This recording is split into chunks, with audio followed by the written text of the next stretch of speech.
A couple of people can't make it today, so I have to make sure that I record.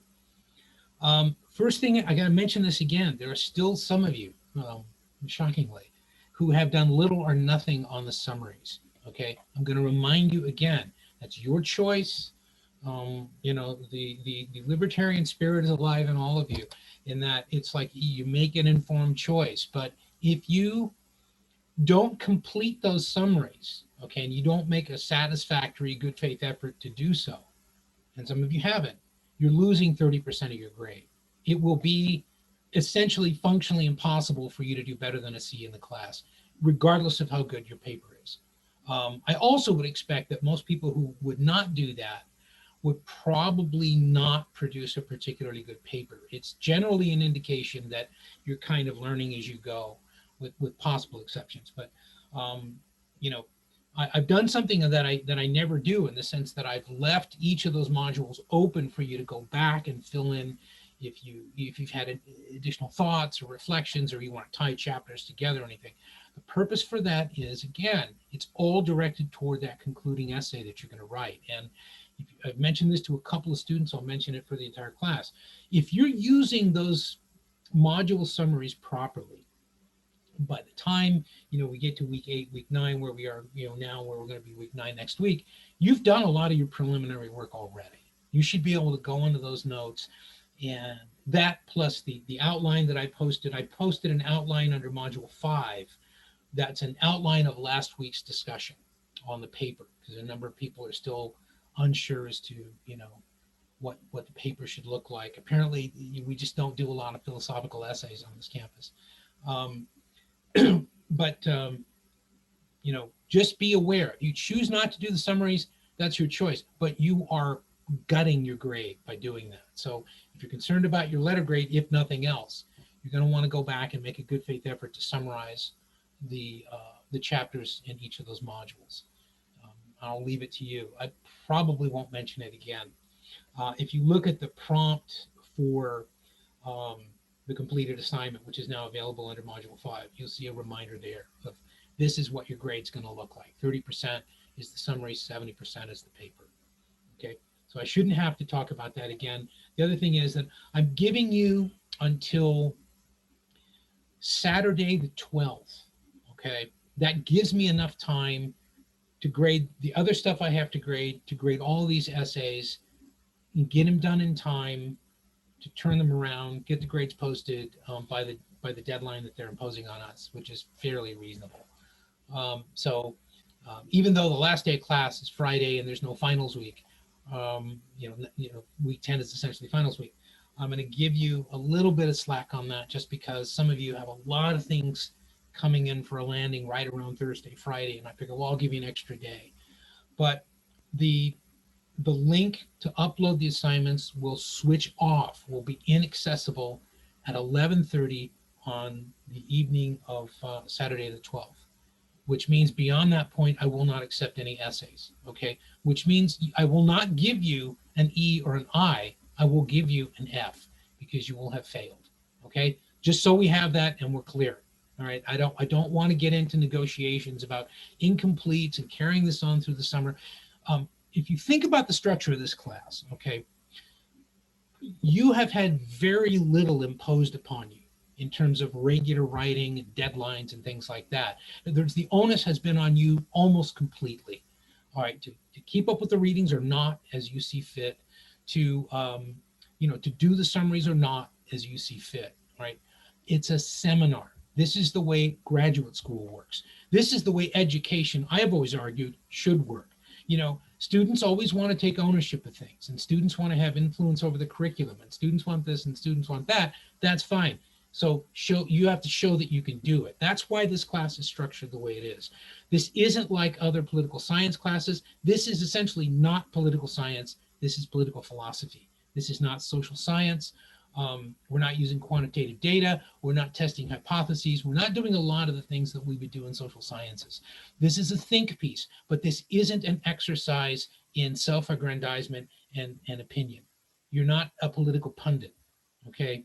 You're not, Rachel Maddow or, Sean Hannity or, Tucker Carlson. You're supposed to be a thinking person. And so I'm expecting that you're not just going to, take a side and without any substance argue that. Okay. So the first thing I want to do today is talk a little bit more about the assignment. Then we're going to talk about the anarchist, which is a great deal more fun. I can't find the raise hand function. First of all, I'm really glad I'm not Tucker Carlson. Thank you for reminding me. But I wondered if I might just put my 2 cents in about something you said about having input in the education. As long as it's relevant. Oh, absolutely. Next time you teach this class, what I would have appreciated for my part is if we had the assignment syllabus or assignment description from the beginning, because doing the summary is one thing, but for my part, the earlier that I know exactly what I'm going to have to write on, that informs what I'm reading. Not that you asked, but No, not only did I not ask, but I'll explain why I didn't do it and why I never do that. I don't think that teaching to an assignment is really teaching. The purpose of this is to acquire facility in thinking, not in addressing a single assignment. I did mention early on that, we would talk about the assignment in its place, but that the purpose of this class was not just to focus everything on a single written assignment, any more than it was to look at, the currency of this course being the grade. That the purpose of a seminar like this, the purpose of a discussion like this, is to think. If you think about the real significant learning that's done, almost none of it is directed toward a specific outcome or a specific assignment or ticking a specific box. It's the idea that you're acquiring an elasticity intellectually. You're accommodating ideas other than the ones you currently have in your head. And there isn't if I just told you, look, here's the structure, everything is completely structured for you, you would just be going through essentially and ticking boxes, right? I don't think that's learning. I think that's training. I think that's conditioning. And I'm not interested in doing that. So that's why I didn't do it. A lot of my colleagues would disagree with me. I don't particularly care what they think. I really honestly don't. But that's why I don't do it, because I don't gear what I'm teaching toward a specific assignment. The assignment is just an opportunity for you to reflect on what we've worked on over the course of a term so that I have something to evaluate. But it's not the end game of the course, even though it's the final thing that you do. The end game of this course is going to kick in about 20 to 30 years from now, when these ideas are still relevant for you and you're put in a position where you have to make a decision, or you have to analyze something, or you have to decide whether or not a certain political action is necessary or not. And presumably you'll be informed by adult thinking, and adult thinking is not specifically task oriented. One of the things I hear a lot is this idea, I've heard it a lot lately, that somehow we don't need, and I'm not saying, Jonathan, you're suggesting this, but it's a variation on a theme, which is, we don't need all this highfalutin ivory tower book learning and stuff because we have common sense. I'm going to suggest to you something to consider that I think is evident from the material we've looked at. I don't believe that sense is common. I don't. I don't believe that most people commonly are very sensible. Okay. I don't see any evidence of that. In 64 years on this planet, I have not seen evidence of that. In the aggregate intellectual life of the United States, which is relatively meager for our population and history, I see very little evidence of that. When I look at the way people respond to and are so easily swayed and influenced by the most nonsensical ideas, it reinforces in me that the one thing that is not common in the United States is sense. Okay, I'm going to suggest that that is in part a consequence of the way that we've structured our educational system and the way that we are increasingly structuring the higher education system, which is not that it's illuminating, but that it's conditioning and training. This isn't job training, okay? This isn't vocational exercise. This is adult training. This is training people to think like fully formed human beings.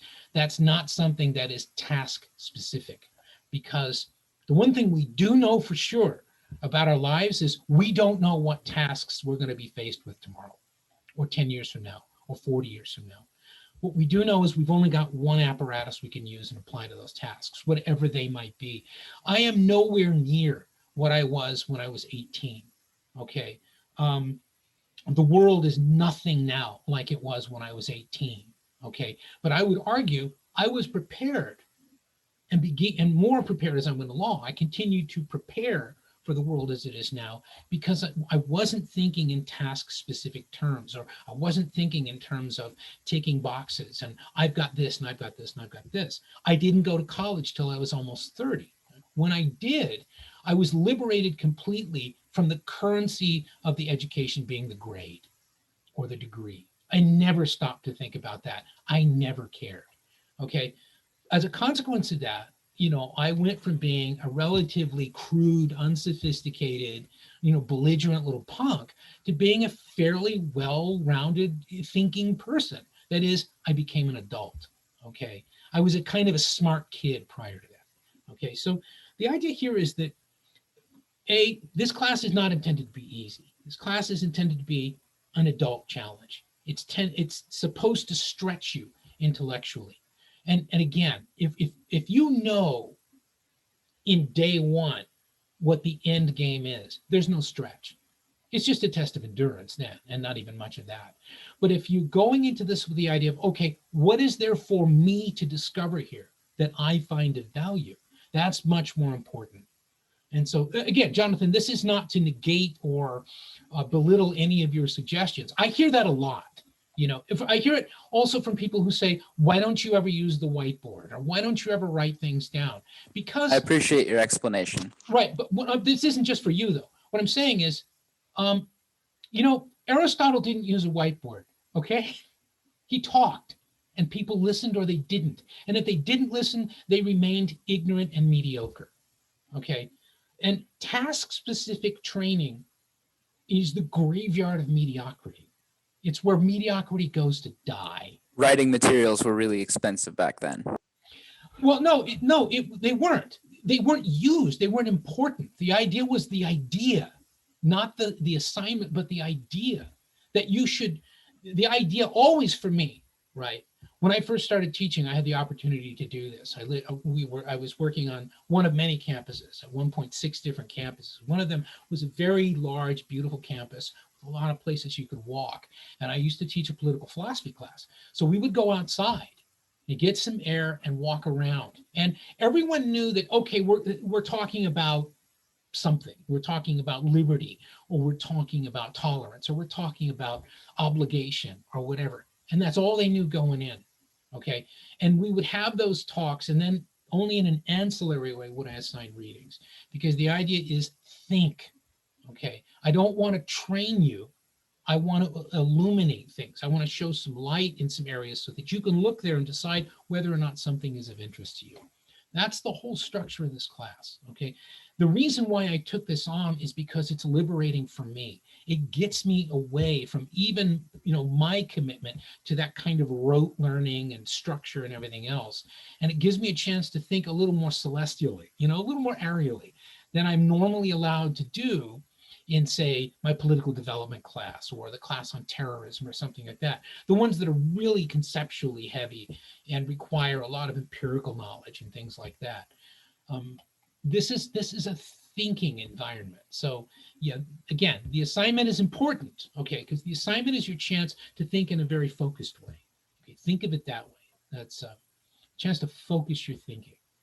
All right, so to that end, are there specific questions on the assignment, things that I can deal with more specifically rather than, because there is, generalizably, there are 100 different ways to address this assignment.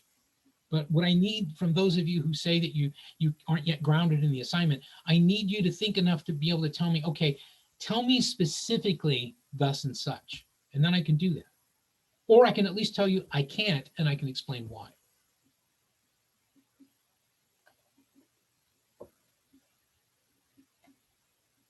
Because this is not a reflection of the email traffic I'm getting and things like that. There are a couple of people who've already, it's interesting, have already sent me outlines and things like that. So, as is often the case in even a small class, there's a variable response here. People are thinking differently. I think the main thing is, let me at least tell you what to avoid. Okay. First of all, don't write 20 pages if you can say it in 8. Don't do that. Right? Be a good editor. Be a friend to yourself and edit your work. Think concisely, think elegantly, think lean, and be controlled on the page. Don't try to write to impress me. Don't try to use language you wouldn't normally use. Don't use concepts you don't understand. Stick with what you know. Play to your strength. Remember, I'm not evaluating your writing, or for that matter, your thinking, on the basis of whether or not I agree with it. I'm not even evaluating it on whether or not it's necessarily right or wrong. What I'm looking at is the strength and integrity of the delivery of your perspective. Okay, whose shoulders are you standing on? So one way to do this, one way to approach the assignment, is to distinguish yourself from a philosopher whose work you do understand. Most of you have a smattering, at least, of a grasp of the philosophy. Some of you a profound understanding of the philosophy of John Locke. Okay, well, Locke is mentioned in the text. And so one of the things to do is say, ask yourself, is my philosophy of politics and violence, insofar as I have one, is it in any way consistent with what I understand John Locke's philosophy to be? In other words, do I share with Locke the fundamental imperative that the purpose of government is to protect property rights? Because if I do, you know what I'm not? I'm not an anarchist. I'm probably not a socialist, okay?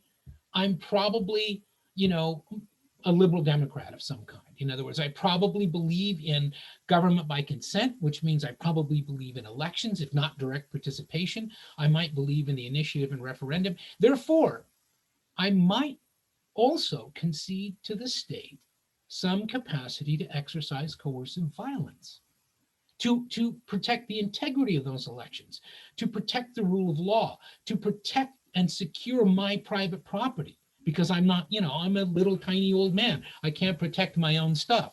If 3 or 4 of you people come to my door and I'm not ready for you, you'll take my stuff, okay? So I depend upon the law because I don't have a gun. I don't have a gun because I have a bad temper, okay? That makes a lot of sense. See, so I'm presenting myself here as a Lockean liberal, and I'm saying, well, yeah, I want to maximize my individual liberty. So I'm not a socialist and I'm not an anarchist, because socialism and anarchism are not about the individual. They're about the public good, right? Well, most Americans are not organically socialist in that sense. And this is an artifact, again, of our economic system and our educational system. Okay. First of all, does that make sense, what I just said? That, think about yourselves as products of institutions and structures. Okay. Hi, Quinn. I'm glad you got here okay. I'm glad nothing bad happened. Yeah, sorry about that. We're talking about ways to approach the paper. Okay, this is being recorded, so you've only missed a few minutes because we had a presentation early on. All right, so the first thing is, you are nothing more or less in this sense than a product of the institutions that structure the environment within which you live. That doesn't make me an environmental determinist necessarily, okay? But it is me saying, well, you have to dig to find that element in you that is an individual, okay? Another way to think of it is this. All right, now let's bridge into the anarchists a little bit by way of maybe sketching out a way for you to approach this paper.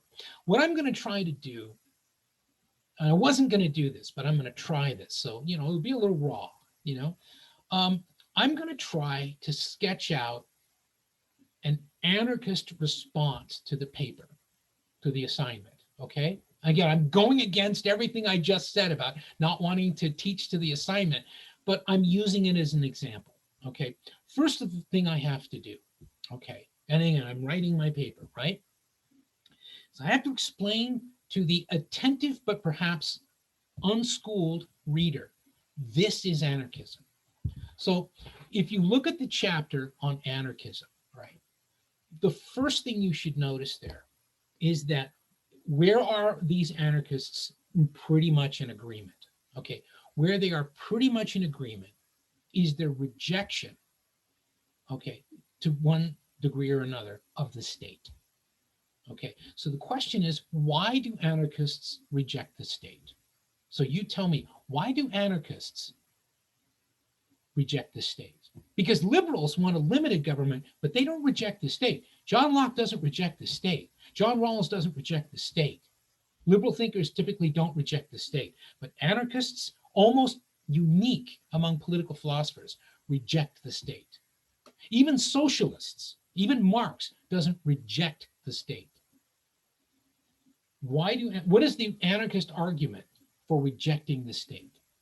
This would be the first thing I'd need to explain. See if you can explain it to me.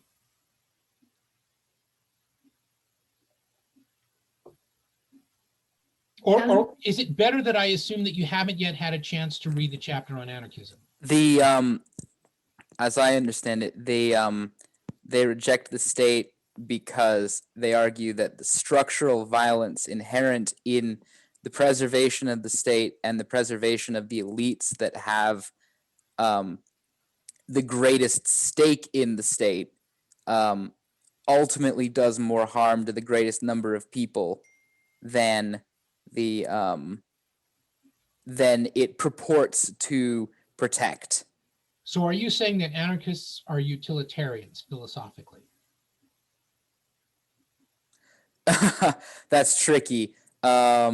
No, fundamentally they're not, but that's because that was a utilitarian explanation for rejecting the state.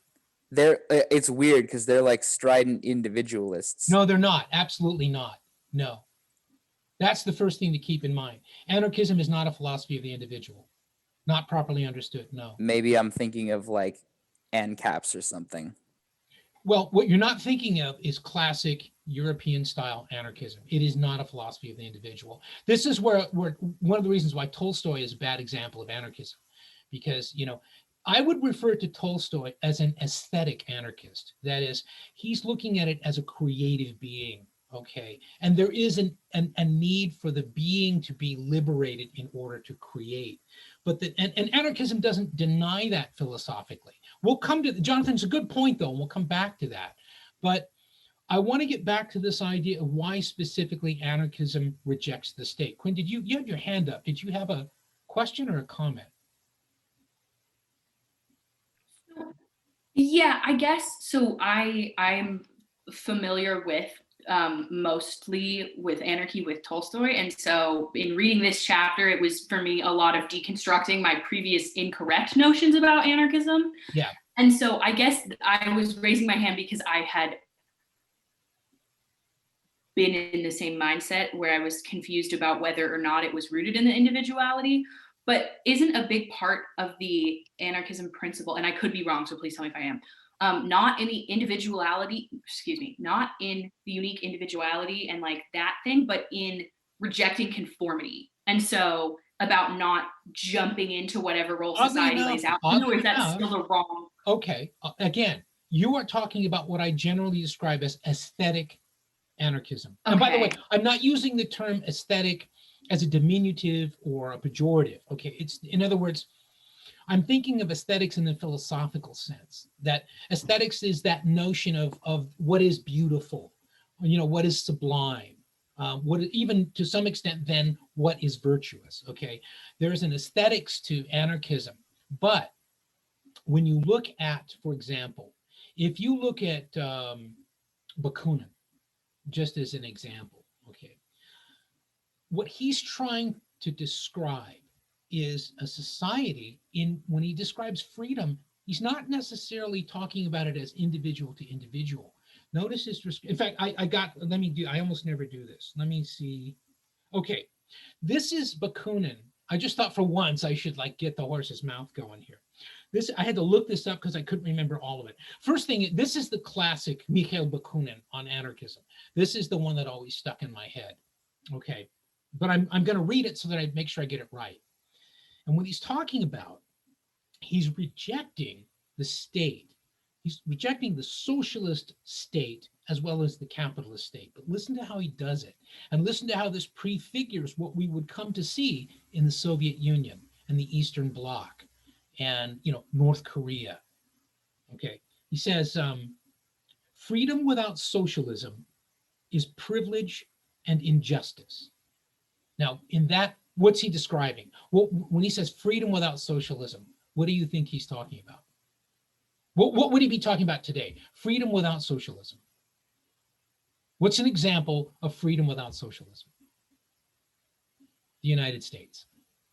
So he would describe the United States as privilege and injustice. When you look at the things going on in the United States right now, and you look at the critique of the state, the critique of the police, remember, on all sides, whether it's the deep state conspiracies or Black Lives Matter or whatever it is, there's a relentless critique of the state right now. That is, of the capacity for violence by the state against its people. That is the one thing that isn't polarized. Everyone is examining that right now in one way or another, certainly every thinking person. So the idea is that, you know, freedom without socialism is privilege and injustice. But now, this is interesting, socialism without freedom is slavery and brutality. What is the impediment to freedom? The state, in that sense. He's describing what became the Soviet Union. Slavery and brutality. That, you know, the Soviet Union was very much a slave state. People were captives. Think of the Iron Curtain. You were locked in. It wasn't to keep people out as much as it was to keep people in. I mean, that was the thing that none of you have living memory of with the Cold War, was we came to understand. And this is the concern of a lot of us right now, that restrictive immigration laws and things like that are replicating the error of the Soviet Union, which is really not just keeping people out, but keeping people in. That is, keeping their thinking contained, keeping their sense. For example, think of it this way. It was common during the Cold War for Americans to describe socialism as un-American. You don't find that anywhere else in the world. You don't find Germans who will say socialism is un-German, or French who will say socialism is un-French, or Ghanaians who will say this is not Ghana. You don't find that anywhere. You don't even find Brits who say, well, it's just not English, you know. They don't. You know why? Because it's viable everywhere else in the world except the United States. Really, this is the fact. Britain had a socialist government during and after the Second World War. The United States didn't. The New Deal was not socialism. The closest it came to was command capitalism. It came closer to fascism than it did to socialism in that sense. But we abandoned those structures very quickly at the close of the Second World War. If you look at NSC 68, drafted in 1950, right? Clearly what you will see there is we have to cut back on, you know, the New Deal. They didn't quite say it that way. They looked at it as an economic struggle, okay?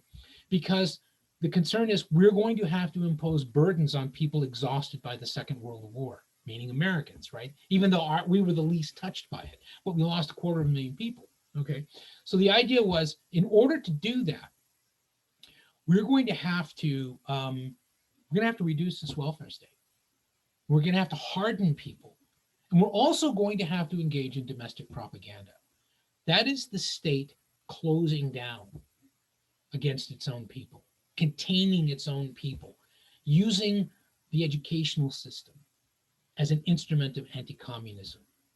Not of education, but of anti-communism. Okay. Using, as it was often the case when I was a little kid, using public education to reinforce racism.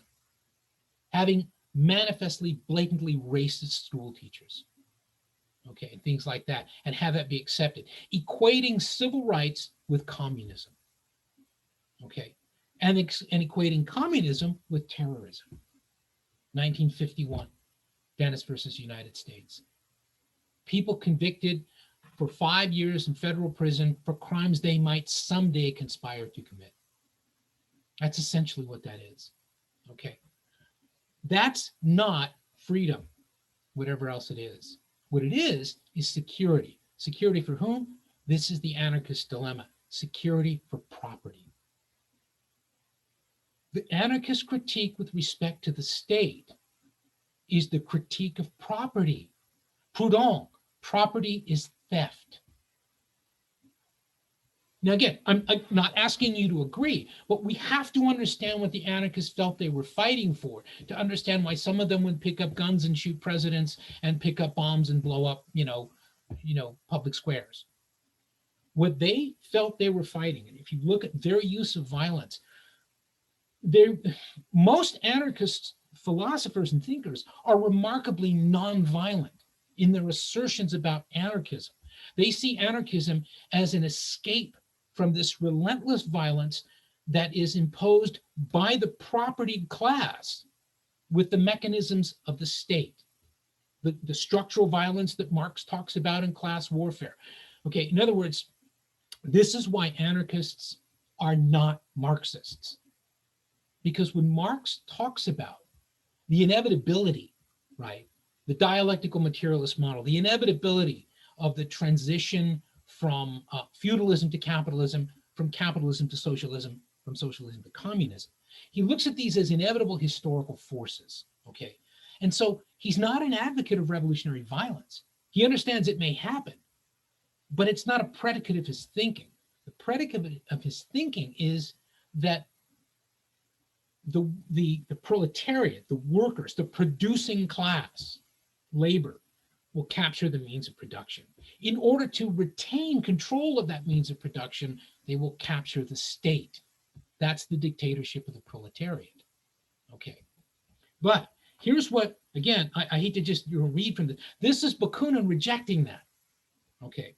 He says, I believe that Herr Marx is a very serious, if not very honest, revolutionary, and that he really is in favor of the rebellion of the masses. And I wonder how he manages to overlook the fact that the establishment of a universal dictatorship, collective or individual, a dictatorship which would create the post of a kind of chief engineer of world revolution, ruling and controlling the insurrectionary activity of the masses in all countries as a machine might be controlled, that the establishment of such a dictatorship would in itself suffice to kill revolution and warp and paralyze all popular movements. This is what anarchists reject. You don't capture the state, because if you capture the state, you're going to use it as an instrument of violence too. That's what it's built for. If you agree with Marx, let's say the mature Marx, that the state is the arena within which class conflict, class struggle occurs, that's important, because it means the state structures the rules of the game, what's allowed and what's not. So the challenge is who controls the state, who influences the state most profoundly, who wins according to the rules, embedded and institutionalized in the state. For Marx, it's the ruling class until the revolutionary rejection of that rule by the urban proletariat, who will seize the means of production, thereby seize control of the arena of class conflict. And the notion of the dictatorship of the proletariat, according to Marx, is the thing that will obviate class conflict. Once workers seize the means of production, the bourgeoisie become irrelevant. They've been dispossessed of their private ownership of the means of production. It now belongs to the people. What use is there for a capitalist class when they don't control the means of production? You have just obviated capitalism. You've annihilated it by rendering it obsolete. Now, that's essentially Marxism, right? But it requires the state. That's why the transition is not directly to communism. It's to state-centered socialism, the dictatorship of the proletariat, okay? But what Bakunin is saying, and what Kropotkin echoes this in Conquest of Bread and other things, is no, don't seize the state, because it's, in other words, there's only one thing you can do with a gun, and that is intimidate people and coerce them. It's the very thing that anarchism rejects. Because anarchism is not the freedom of the individual. It's the freedom of the fucking species.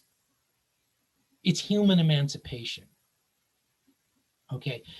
The freedom of the individual, let me just finish this point, Quinn. The freedom of the individual is what Locke is talking about. It's the freedom to use other individuals as a means to an end. Right? That's not human emancipation. That's exploitation. That's what an anarchist would say. Indeed, that's what Karl Marx said On the Jewish question. But the anarchists go beyond that by saying the instrument of that domination, the instrument of that violence is the state. And if you seize that state, You've got weapons, and weapons have one person, that is to threaten or to destroy. And that is the very thing that anarchism as a principle rejects. Now, again, we can talk about whether or not that's realistic, but the main thing is to understand the one thing on which all of the philosophical anarchists pretty much agree is that the state has to go. I'm sorry, Quinn, I made you wait a long time. I just wanted to make sure that I made some sense of that last point.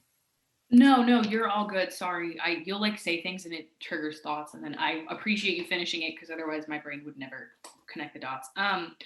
I guess where I am struggling with anarchism still is kind of in, and I see what you mean in the difference between the Lockean concept and the anarchism concept of the freedom of the individual versus freedom of all humanity. I guess my only question is because I feel like I'm missing something, like some sort of third pillar, because I feel like I totally understand the being the anti property, like that made sense, and then this other thing makes sense, and I feel like I'm still just, I don't know, I feel like I feel like I'm still filling in the blanks between those two with this Tolstoy concept that is like off, like the one we're talking about with Marx, and I don't know, I think I don't have a set question. No, I know exactly. I think I know what you're saying. And again, this is where I remember I encountered the same thing as an undergraduate. Okay. And that was when I started reading Bakunin when I was 18 or 19 years old. Okay, before I went to college. And obviously it was initially very impressed by that because a lot of my generation on the left were socialists. I was always uncomfortable with the super state. It always made me uncomfortable. Partly because I had seen what the police do, and sometimes the things the police do were extraordinary and heroic and very much welcome. Sometimes they were lethal, and I was always concerned about that. In the same way that I'm concerned about giving deadly force to just private individuals, I'm concerned about a state that says, you know what, no permit necessary, no license necessary, tool up and walk the streets, because I've seen too many people get their faces shot off in one way or another. And I don't trust human beings. Remember what I said earlier, okay? Mine is informed by the philosophy that sense isn't common, okay? I don't agree with John Locke that we all have an equal capacity to reason, because we may have the capacity, I think that's irrelevant. What very few of us have is the discipline to reason. Okay, and libertarianism, for example, which is kind of like the really purified version of John Locke, libertarianism is an aesthetically beautiful philosophy in a lot of ways, because it is that philosophy of like the self-reliant individual, and who makes common cause with other self-reliant individuals. Okay, and they secure, the means of production for themselves, and they declare their self-reliance in everything they do and everything they say and everything they don't need to ask for. And there is something beautiful and powerful in that. Okay, the problem is when you link that up to private, I'm trying to think like an anarchist now, when you link that to the notion of private property, where you will actually kill for a private possession. You will kill a human being to protect an automobile. So like a stand your ground law would be anti. Well, again, I'm not trying to express an opinion. No. I'm trying to. But no, that's right. In other words, that's the danger. Okay. That you go back into the state of war, of what Hobbes would call the state of war, where the only thing that you rely on is the deadly force that you have. It's that William Burroughs line: "Everybody who picks up a frying pan owns death." Okay, I would be much more inspired by that philosophy if I had more confidence in the discipline to reason in the species, but I haven't, especially not in this country. Okay, and so I just don't. Again, I'm trying to argue faithfully like an anarchist here. It's similar to my actual thinking, but I find that it's more useful for me to actually try to like channel this thinking. And so what an anarchist is going to say is, and maybe this is that third pillar. It's not, let's look at this in terms of, a stable structure. The first thing is the rejection of, not just of private possessions, Okay, anarchists don't say you can't own your own clothing. Okay, what the notion of anarchism is, you cannot exploit others and demand of them that they produce those things for you. Okay, and then possess them as your own. You cannot possess the fruit of someone else's labor. Okay, so anarchism is a notion of communal. It's sort of has a communitarian strain. So the unit of analysis for anarchism, properly understood, I would suggest, at least the sort of mid to late 19th century anarchism on which most common anarchism typically is built, it's not so much a philosophy of the liberated individual, it's a philosophy of the liberated community. Because the natural propensity, and this is a Darwinian argument, okay, this is where Kropotkin, among others, comes in, where they try to actually apply what we understood about biological science and observation of the species to suggest that no, the natural condition of animals in nature is not brutal, cutthroat competition. Yes, there are collisions and some get eaten and some do the eating. That's true. But the larger characteristic of nature is cooperation.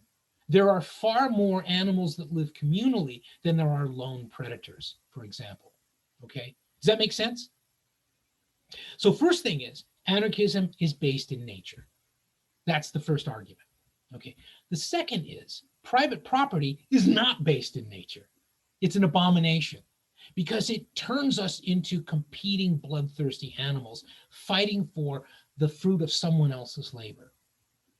And it actually robs us of our self-reliance in a sense. In other words, if I have to control a factory and exploit a bunch of factory workers to make my wealth for me because I can't survive on my own, I'm a parasite. But also, I'm trapped. In other words, what use am I if the factory closes down? None. Because I can't take care of myself. Okay, so the notion of self-reliance is at the level of the community. It doesn't mean that individuals can't be free thinking, but it also, this is really important and too often forgotten by Americans who look at anarchism. You still owe obligations to the members of your community. In other words, your life is not constrained by the imposition of the state. Your life is governed by your responsibilities and obligations to others. Because it's built on the fundamental principle that human beings are naturally collectivist, that we survived as a species, not because we were lone apex predators, which we never were, but because we hunted and gathered together. And we preserved these small mobile bands of humanoids that ultimately evolved into what we are now. And that we couldn't have done that as atomized individuals. Okay? So, there's a natural basis for anarchism, there's a natural basis for collectivism, but it cannot be enforced by the state. This goes back to what Bakunin was saying, right? I'll quote it again, it's worth remembering. Socialism without freedom is slavery and brutality. Again, think Soviet Union. I went to Russia the first time I've only been there twice. I went to Russia for the first time, I think, in 1998. So the Soviet Union was still a warm memory in people's minds.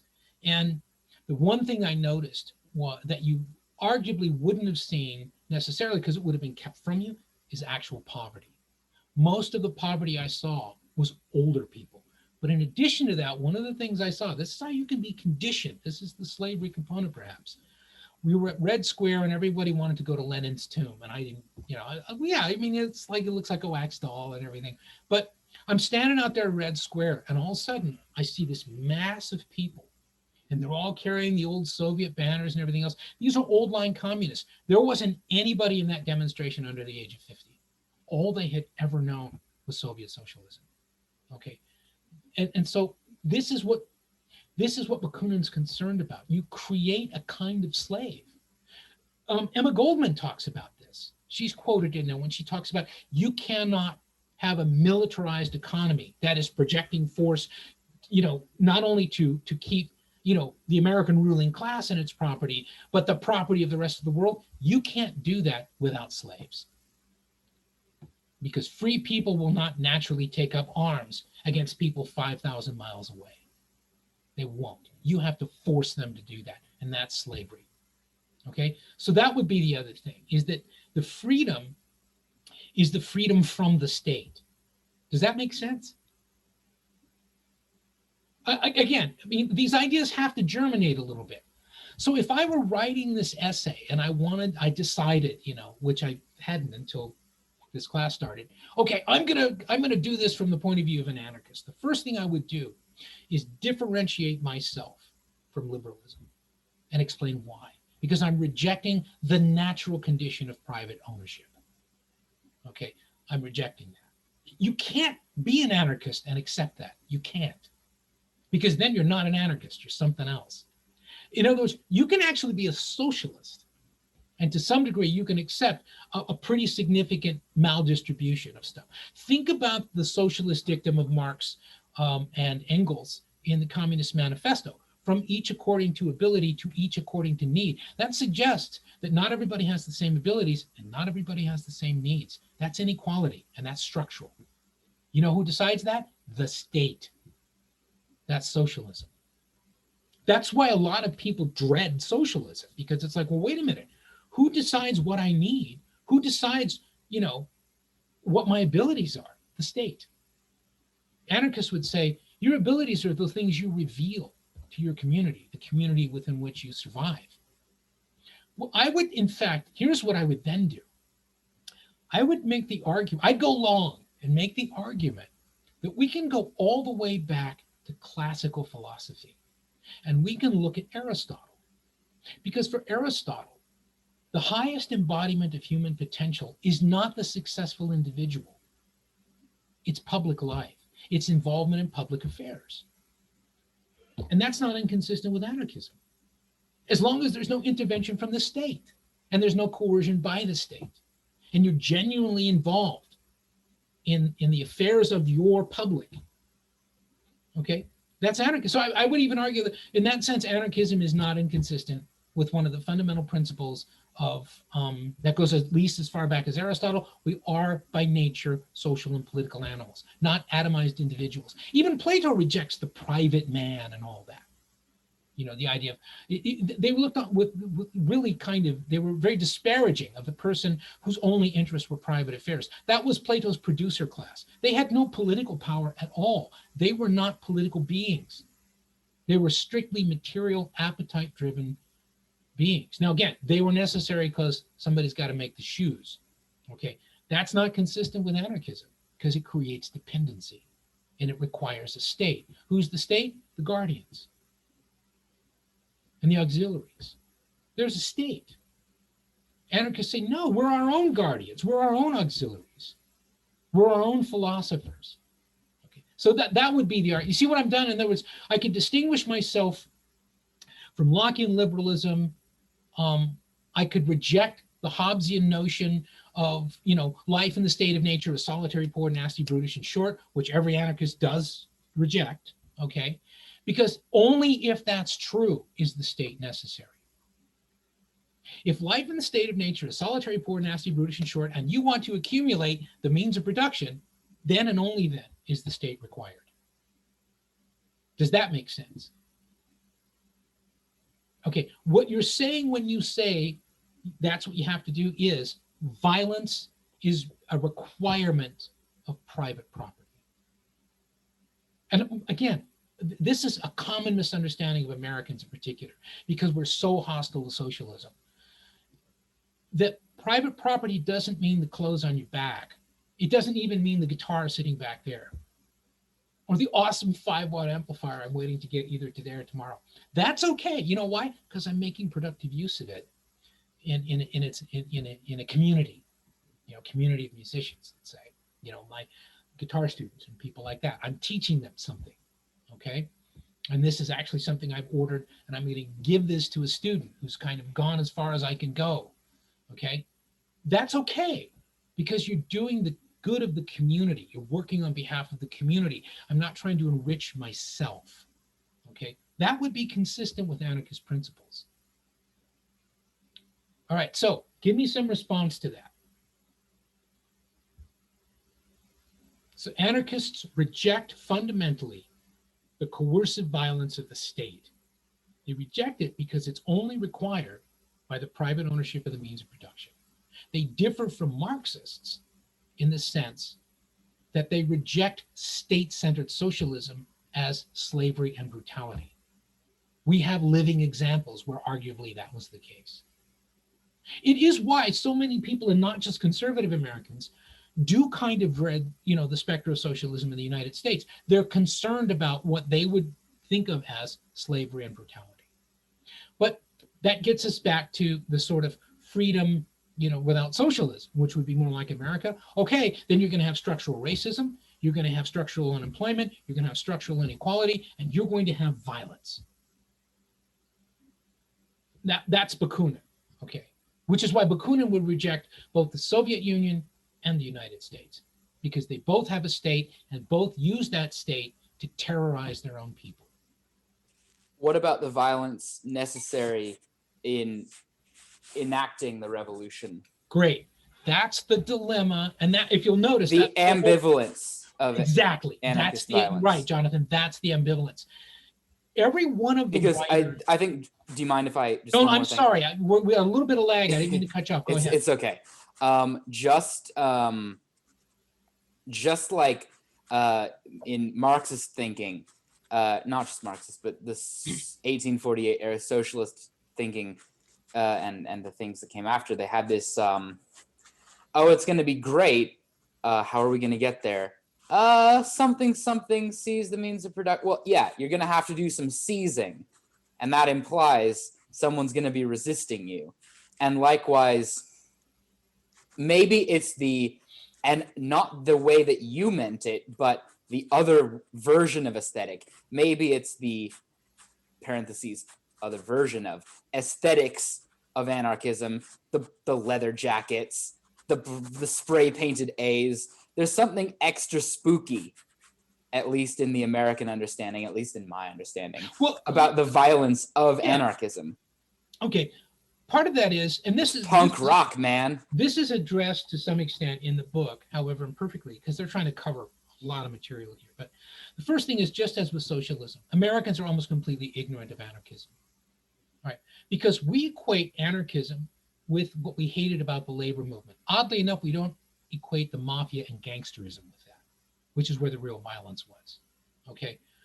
There's no question that there were violent anarchists. But that is not to say that anarchism is a philosophy of violence. And let's look at a couple of the elements that anarchists were struggling with to address Jonathan's point. The first is this notion of what became known as sort of propaganda by deed. Okay, now you're propaganda by action, propaganda by deed. And the idea is a lot of people trace this to Bakunin, who was arguing, look, we've done enough, manifestos and big words and things like that. Now it's time for action, okay? And various anarchists have talked about this. They talk about the notion of propaganda by deed, and they talk about what they sometimes call exemplary violence. Now, again, exemplary violence means to create an example. This is the challenge of anarchism. This is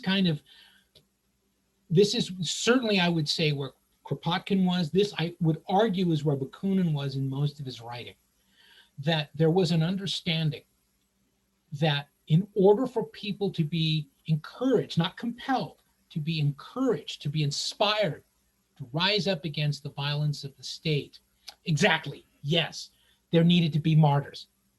You nailed it. That the idea was, yeah, they're going to kill some peasants, but you know what?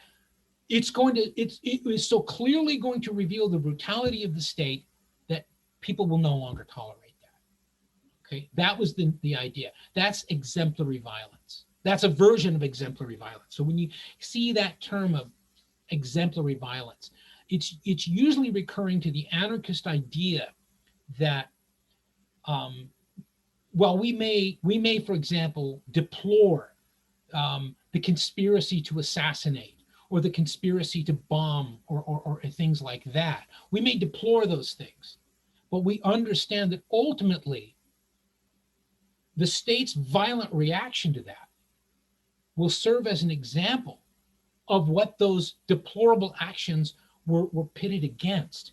that they were in fact acts of self-defense. Now, again, I'm not saying this is true. I'm saying this is what a lot of anarchists would argue, that, you know, if I go out and I shoot the president, you know, think McKinley, okay. And remember that when McKinley was shot, it was by a self-described anarchist who actually sounds like he was more mentally ill than an anarchist, but again, had met Rosenberg. Now, was she responsible for that? No, but clearly he purported at least to have been influenced by the thinking of anarchists, including her. Okay, and this was purported to be an example of propaganda by deed. Okay, so an anarchist is going to respond to that, however imperfectly, by saying, of course we deplore, you know, violence against any human being. Bakunin, again, is your watchword here. For Bakunin, the violence was against the state. The state isn't, for Bakunin, the state isn't people, it's structures. Okay, so in other words, if you blow up a police station, but the way that you do it is you call the police station and you say, there's a bomb there, get out. We're going to blow up the police station. What you're blowing up, all right, is not individuals. You're trying to save their lives because the violence is not directed against people who happen to, exactly, it is. It is the same logic that informed a lot of the IRA. In other words, the idea is we're trying to create an environment of fundamental insecurity to show that the state can exercise violence against you, but the state can't protect you. You know why? Because you're not important enough. That was part of the logic. The state's not going to protect you. You're not important enough. If you look at the current arguments of Black Lives Matter, that's a lot of the argument. Of course the state's gonna kill you. Of course the state's gonna beat you. The state's gonna pull you out of your car. You know why? Because you're not important. Because you're not rich, you're not powerful, and you don't control any part of the means of production. I mean, it's the same old argument. I don't mean that to be disparaging about it, but this is an old argument that the state is there not as an instrument of those in power. It's not just a push button state, but its only reason for existing is to protect the accumulated wealth and power of those who control the means of production. Absent that, there's no need for the state. And so the argument with respect to violence is, it's sort of what we were talking about before the point was raised. It's like, yeah, you need martyrs. You do. I mean, the early Christians did the same thing. That was propaganda by deed. It was the same. This is old, right? The early Jewish terrorist organizations, okay? They were terrorist organizations, propaganda by deed. The formation of the State of Israel, the bombing of the King David Hotel by the Irgun and the Stern Gang. You mean propaganda by deed? You mean like the Jewish terrorist organizations in like the 19th and 20th century, or like the Sicarii in the Roman Empire? You can go either way. I'm saying in both cases, I'm trying to give you a sense of what the historical scope of this idea is. It's like, look, you know, us turning the other cheek is not enough. And this is the problem with Tolstoy. He's still all tied up in the New Testament and everything. You know, he's a Russian Orthodox Christian. What does he know? He keeps, oh, you're going to turn, no, you can't turn the other cheek because they're going to break that side of your face too, you know? And he was more complex than that, obviously. But this is why I refer to his reflections on anarchism as largely aesthetic. And again, that makes it sound like I'm trivializing his contributions. I don't mean to. I mean, there's a lot of his anarchism in War and Peace, if you can get through it. And a lot of it is really deep and it's really fascinating. And I did not appreciate that till I went to college and was compelled to read it critically. You know, yeah, Quinn. It's been a couple of years since I read it in high school on a bet. But isn't the whole thing with Pierre and the Number of the Beast, isn't that all just anarchism and that's why I had such the concept of Tolstoyan anarchism, is because that was my favorite of all the plot lines in the book, was yes, how he counted, like, Napoleon's the real enemy of the people. Anyway, cool. Okay. I see now how it fits in and how you're saying that it's an aesthetic. Thank you for going over those earlier. Well, no, this is an important distinction because, first of all, I'm not trying to marginalize Tolstoy as an anarchist. What I'm trying to suggest, though, is that he has a particularly, I don't know, the only thing that I've ever been able to come up with is this aesthetic view of that which is most beautiful or sublime. He's an artist. He's a novelist. He's a creative thinking person. He's also deeply religious in many ways. His life is structured by a kind of celestial faith. And yet, in that sense, he's a little bit anarchic as well. And yes, he was of course, absolutely yes. hammered by the Orthodox hierarchy. Yes. Because the hierarchy is such an important part of the Russian Orthodox Church, which is as such an important part, as we see today with Putin, of the state. Exactly. And that's a great point, because the reason why that novel for me, is as powerful as it is in so many ways. He's situated as a visionary, creating and replicating that world. He situates himself in opposition to the aggrandizement of these larger than life imperial figures. He hates imperialism. Any responsible anarchist hates imperialism.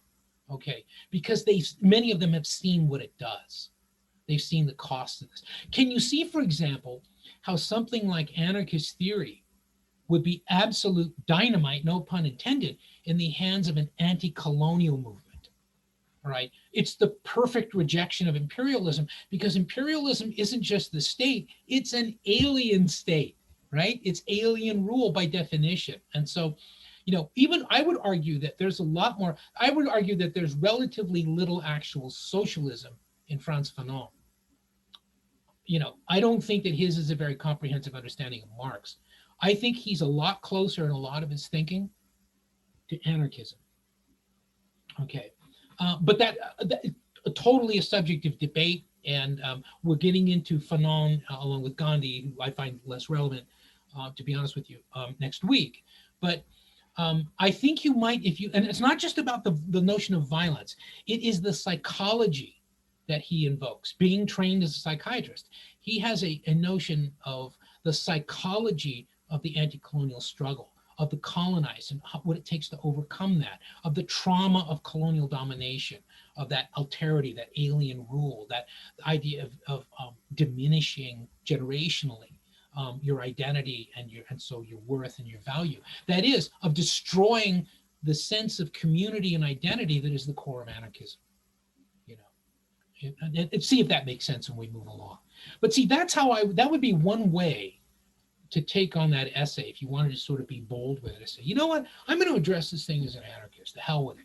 What that also means, by the way, is you've kind of staked out your turf for me. You've told me, I'm going to look at Aristotle, I'm going to look at John Locke, maybe a little bit of Hobbes, and then I'm going to look at the anarchists. And the pivot point of that is going to be private ownership of the means of production, thus necessitating the state. Boom, there's a theme right there. There's a paper that gets up and walks by itself. Yeah, Quinn. If I were to go this route, and this is actually, I can save this for the end of class. This is a personal question. The class will not benefit from this. Okay, I'll stick around. All right, so I would like you, though, when you get a chance to look at, and I understand that, everybody's probably a little lagged on the readings. The readings are very dense. They cover a lot of material. But when you go through these readings, the things I'd like you to look at are the way that each of these anarchist thinkers addresses the state and addresses property, but also look at those discussions and invocations of propaganda by deed and exemplary violence and things like that. That'll help you. That'll address Jonathan's concern about, well, what do we do about the violence inevitable in revolution? It's the absolute essential question to address if you're going to pursue to any degree or extent a philosophy of anarchism. Is, sooner or later people's heads are going to get broken. How do we do that? What do we say about that? Because for a lot of these thinkers we've looked at, there's a real concern that violence begets violence. Clearly that's Goldman. Violence begets violence, and yet she's surrounded by these really galvanic thinkers, many of whom are like, look, we've had enough. We're going to blow these motherfuckers up in social science terms, and she struggles with this for the rest of her life. But remember too, that the magic that is Goldman is she saw the early Soviet Union and the Russian Revolution from the inside. And she had to leave because she wasn't a Soviet socialist. She was an anarchist. And there was no room for anarchism any more than there was room for Leon Trotsky in the consolidated post-revolutionary state of the Soviet Union. Okay. So what she saw, instead of a meaningful socialist revolution, much less anarchism, she saw the rise of a new superstate. And the means of production was simply seized by that state, not its workers, but the people who actually did control the state, the party. This is important to remember, that in the Soviet Union, typically most of the estimates are that at any given time, no more than about 10% of the population were actually sort of card-carrying members of the Communist Party. I don't know if any of you have ever, let me finish this point. The other thing is that, because Bakunin spent some time there, I've been to Peter and Paul prison, okay? It's a nasty place. It's a nasty place. And that is when I walked into Peter and Paul prison and put myself back 100 years, all of a sudden I understood what it took, the kind of commitment and discipline that it took to be an anarchist in Russia in 1865 or 70. That's just way more guts than I'd ever have. I'm sorry, Jonathan, I think I stepped on you. I have a general question about ways of structuring the paper. Do you want me to save that until the end? No. That's fine. Okay. Let's do it. So I was wondering if it would be more productive in general. I know this is a more free form, you can do it however you want kind of thing, but do you think it would be more successful to try to stick to articulating only your definition and your philosophy, or to try to counter and deconstruct it? No, sorry, that's not what I mean. To contrast it with some philosophies that are diametrically opposed, and then point out some of the problems? I would say that everything that I've explained so far would suggest that the contrasting perspective is the more valuable and teaches more. Okay. And again, if you look at I think I mentioned this, but we got off to an indifferent start.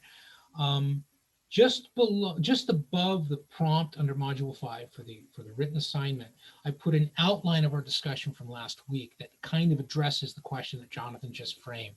But I just posted it so you wouldn't have been able to look at it.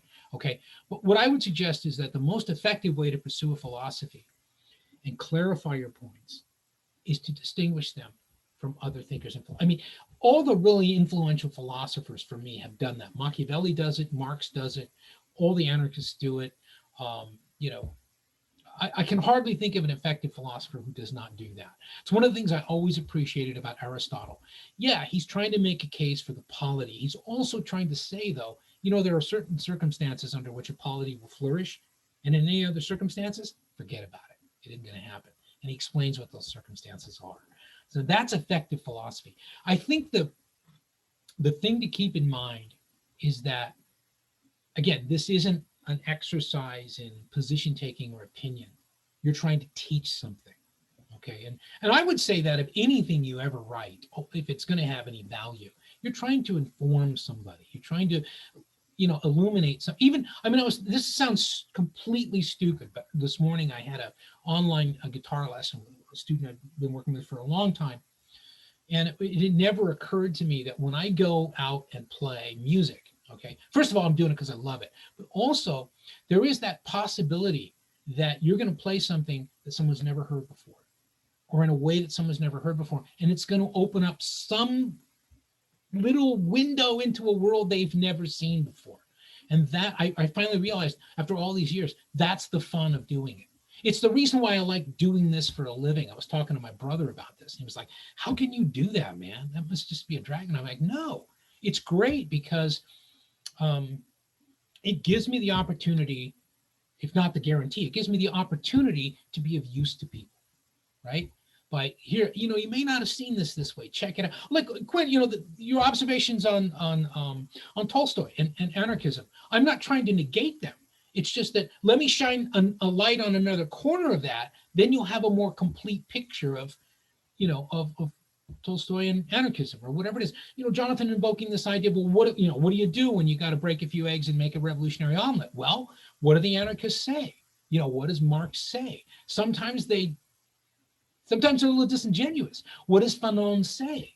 Is Fanon really advocating violence? Because I can tell you that in The Wretched of the Earth, I think I mentioned this before, but it's worth mentioning again. If you want to look at Fanon as a philosopher, which is challenging, most nominal collegiate lefties, like some of my colleagues that I teach with, they only read one chapter of that, and it's the one on violence. They don't read the rest of the book, and they don't read the body of his work, okay? Because that's really not what he's saying. It's kind of hard to imagine that someone trained in Western psychiatry would sit there and say, yeah, kill them all, let God sort it out. That's not what Fanon's saying. In fact, what he is saying is more problematic, though. And it gets back to that point that Jonathan raised about, okay, well, what do we do about violence? I mean, colonialism is structural violence. This is my problem, for example, with Gandhi, is the illusion that somehow Gandhi met violence with passive resistance. No, he didn't. Violence was met with violence. Otherwise, India would still be part of the empire. Most of the military assets that India was relying on to project force into that part of the world abandoned the empire. They turned their guns against it. Okay? Yeah, if you have to go, you have to go. That's fine. So anyway, the original question was the best way to do this. Contrasts really illuminate a lot. They really do. Hitting on one note is not as informative as knowing the whole scale, but showing where the major third is that makes us feel all warm and fuzzy, and then contrasting that with the minor third that makes us feel sad, like it's a drag. Like D minor is the saddest key, man. That kind of shit. It's because of contrast. There's a thing called a Picardy third, okay, in music. That is, it is that very thing, where you will go from, say you're playing a D minor triad, DFA, and you hold that triad, but you move that F to F sharp, which is the major triad. All of a sudden, it just lifts the whole music. It's a beautiful thing that it is part of classical composition. But I am so manipulative that I can do that at any time live, knowing exactly how it's going to affect anyone who's listening. I know that I can make people smile by playing some real complex thing and ending it with a major 10th, which is just the third and octave up. And everyone's going to look, oh, I know that. I know I can do that. Okay. That's power. But also it's like here, the light's pointing over here. Do you see what I'm doing? See, I was doing all that dark stuff and then I hit a major third or I hit a major 10th. And isn't that a nice way to end? Yeah, it is. It's a happy ending. Americans love a happy ending, right? All right. So any other specific concerns or questions about the structure of the paper? Yes, you can use any other sources. You'll notice I have a few additional readings just at the end of module 5 there. There are some links to other readings. I think there's a thing on Aristotle there. Let me go look if I actually put that up. Oh, I also have Goldman's Psychology of Political Violence. If you're interested in the anarchist perspective, you probably should take a look at that because that's Goldman speaking. Okay. Yeah, there is the concept of violence in the philosophy of Aristotle. If you want to show how the concept of violence has been transformed, okay, that would be a useful perspective. What was called violence at one time is now called something else. What was called something else is now called violence, whatever. The distinction between what was talked about as force, what Max Weber would talk about as force, right? That is the force behind the rule of law, as opposed to structural violence or something like that. Those are different ways of looking at the same structure and attributing to it not different capacities, but different logic and different outcomes. That's philosophy. Okay? Anything else?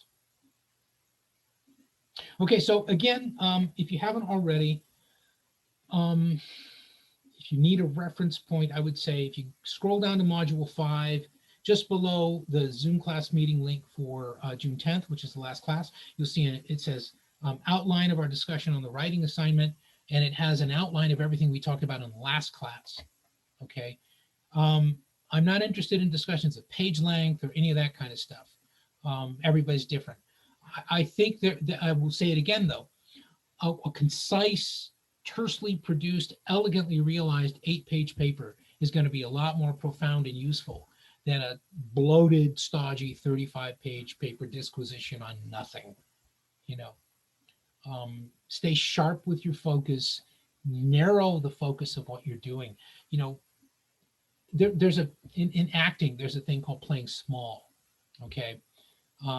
And it's primarily people who are acting on film because the camera can get in there. You don't play big like you do on a stage. Play small. Okay, these are brief, concise essays, and I'm going to read them close up, so you don't need to play big. Okay, anything else? All right, was there anybody who wanted to talk to me after class? Quinn, did you? Okay, and Dallas, you did as well. Okay, other than that, let me stop recording then. And then you can depart.